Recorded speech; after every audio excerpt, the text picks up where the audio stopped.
Olá, você está no canal Um Conto por um Ponto. Eu te convido a curtir, a comentar, a compartilhar e se inscrever no nosso canal. Eu sempre fui uma pessoa disposta a ajudar. Olha, desde criança eu cresci vendo os meus pais estendendo a mão a quem precisasse. Eles dividiam o que tinham, acolhiam quem estivesse com dificuldade e até faziam disso parte da rotina. Então, para mim, aquilo nunca pareceu um gesto extraordinário, era apenas um jeito certo de viver.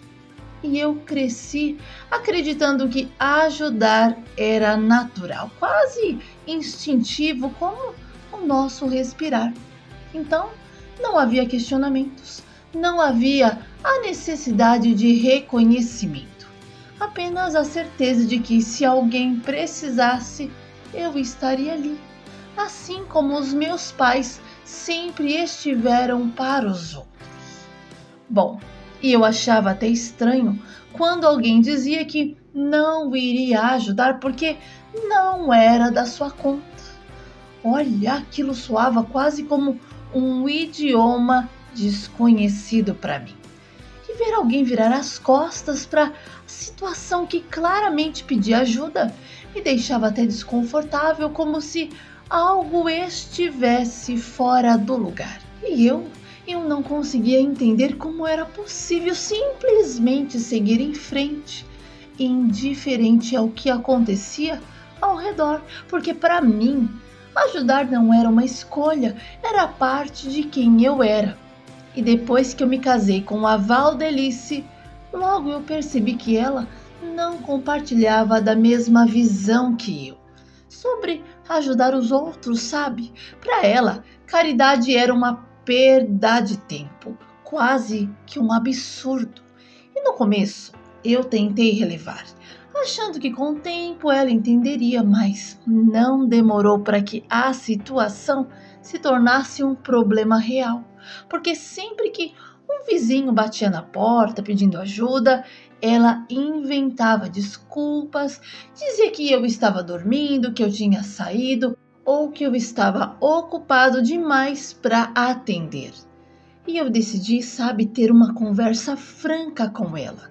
E fui bastante sincero em dizer que se ela não quisesse ser boa com ninguém, que não fosse, mas que não me impedisse de fazer o que para mim não era pesado. E a Valdelice respondeu que não iria se intrometer mais na minha vida. E se alguém me fizesse de otário, o problema seria apenas meu. Bom, eu sempre tive uma vida financeira boa, diferente da minha esposa que vinha de uma família humilde, sem muitos recursos. E talvez por medo de faltar no amanhã, ela implicava com a minha disposição de ajudar os outros. Mas comigo era diferente, porque eu fui filho único, nunca passei por dificuldades, os meus pais sempre garantiram tudo para mim. Pagaram os meus estudos e me deram a oportunidade de trabalhar ao lado deles. E sabe, eu cuidava de todos os nossos bens pessoalmente. Conhecia cada detalhe dos imóveis, das propriedades, dos negócios. E quando eles se foram, eu herdei tudo o que eles haviam construído com tanto esforço. Casas, terrenos, dinheiro no banco. Olha, eu nunca precisei me preocupar com contas ou apertos financeiros. E talvez por isso eu sempre tinha visto ajudar o próximo como algo natural. Porque para mim, dividir era um reflexo da vida que eu tive. Um jeito de retribuir tudo o que eu recebi sem esforço. Mas a Valdelice, aquilo para ela nunca fez sentido. E quando o nosso filho nasceu, a Valdelice piorou.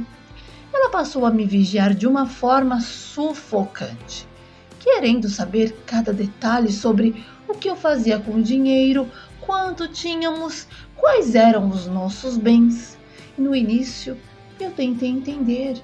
Achei que fosse uma preocupação natural de mãe, querendo garantir o futuro do filho. Mas logo eu percebi que não era apenas isso. Ela queria, controle. As suas perguntas não eram só de curiosidade ou planejamento, mas sim uma tentativa de me manipular. E aí as brigas começaram. Olha, eu nunca tive problema em conversar sobre dinheiro, mas o tom dela me incomodava. Ela não queria apenas saber, queria, decidir.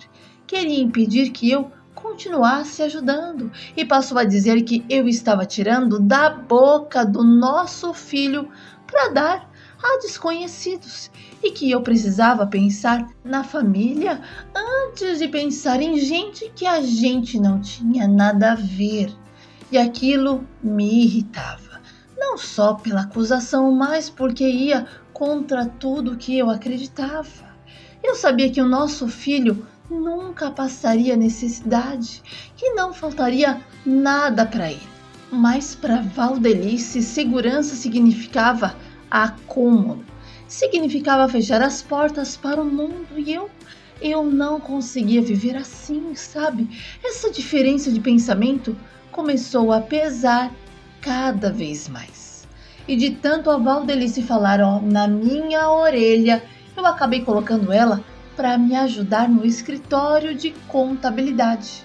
E achei que, talvez estando assim mais envolvida, ela se sentisse mais segura e parasse com aquela paranoia sobre dinheiro.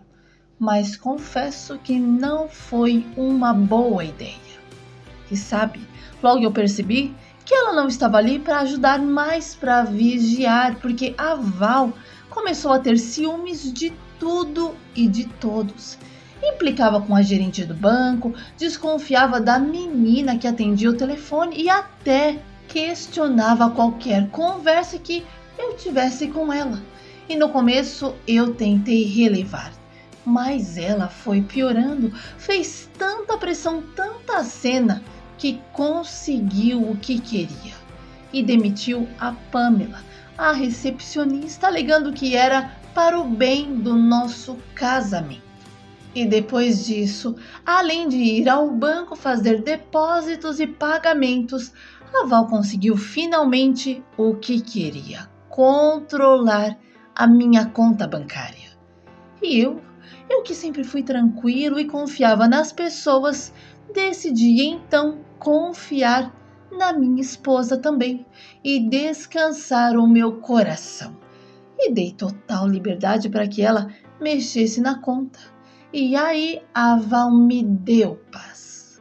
E sabe, ela já nem deixava mais eu me preocupar com os pagamentos.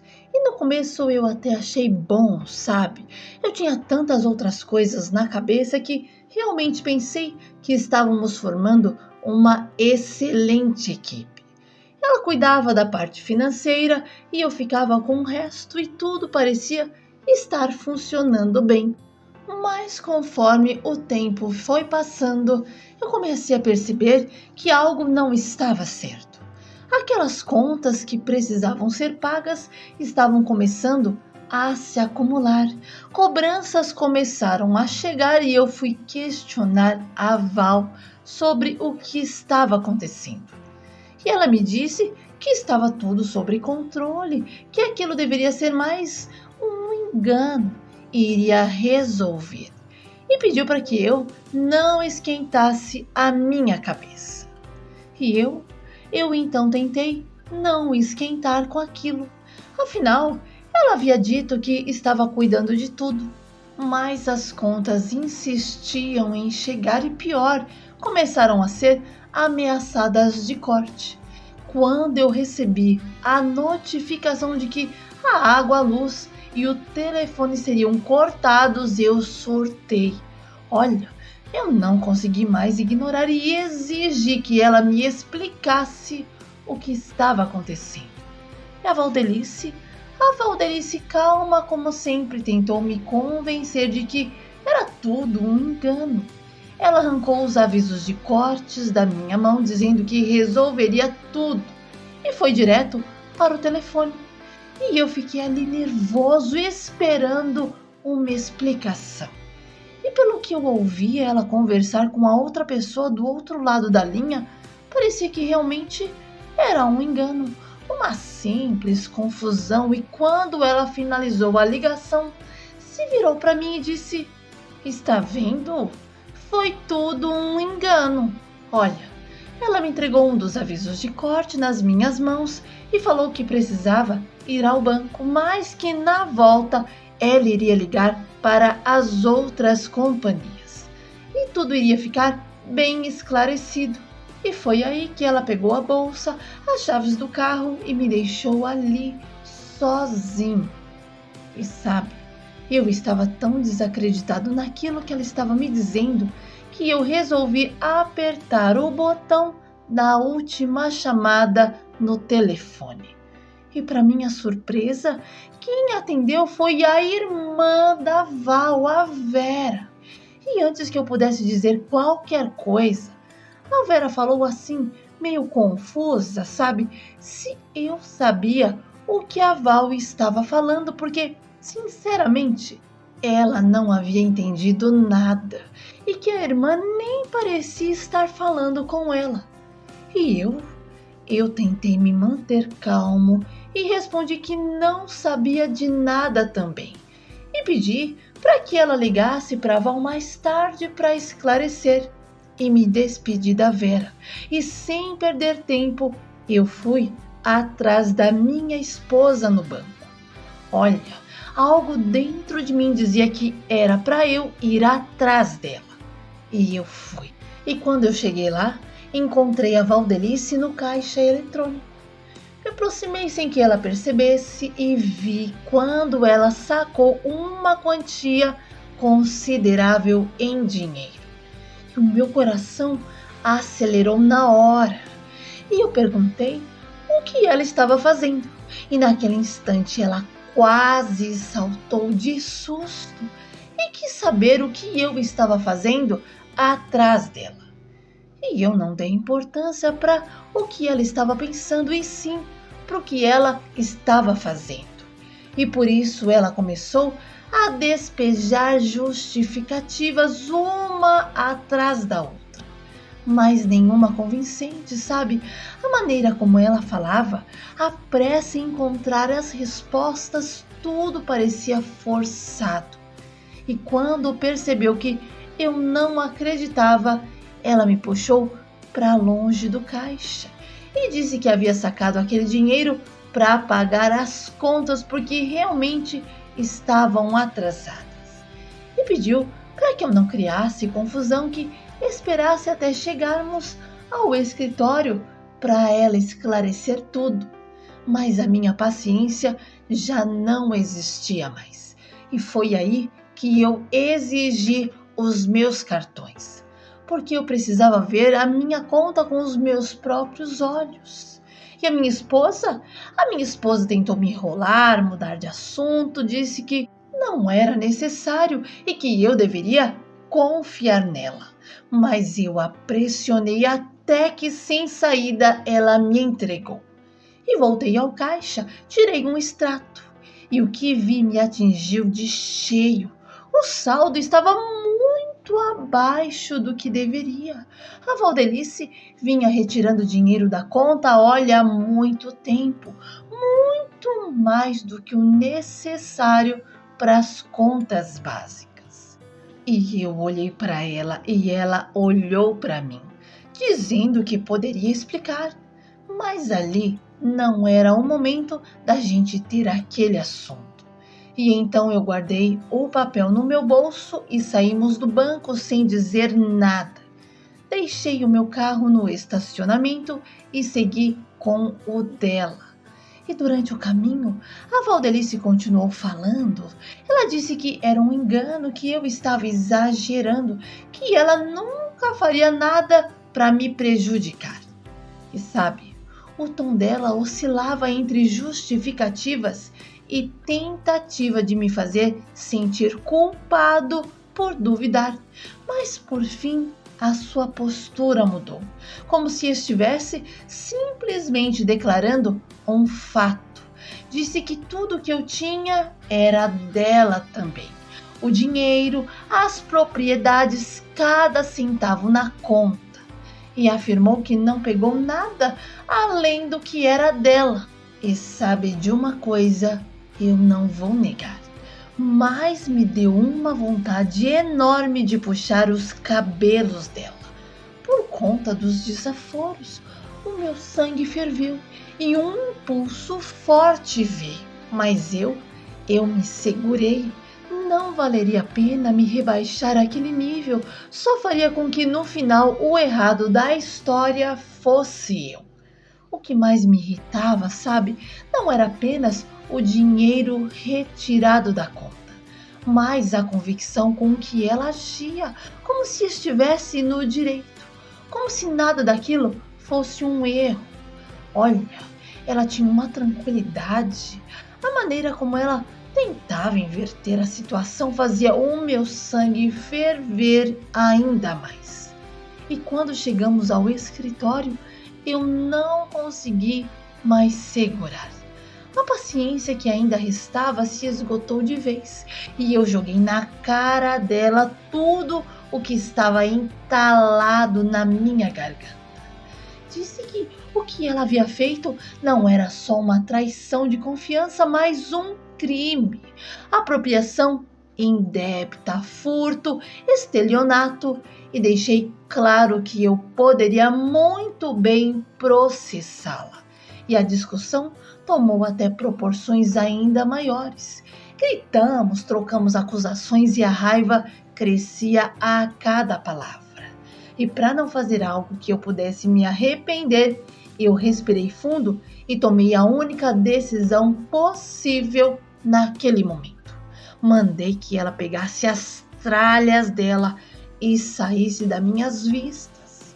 Olha, eu não queria vê-la mais nem ouvir a sua voz, muito menos sentir a sua presença.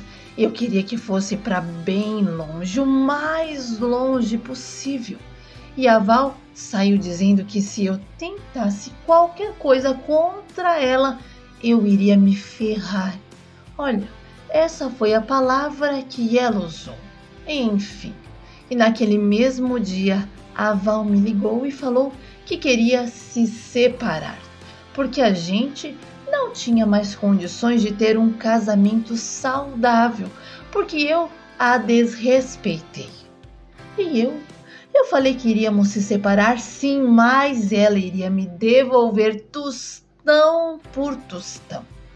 E a Valdelice e eu finalmente nos separamos.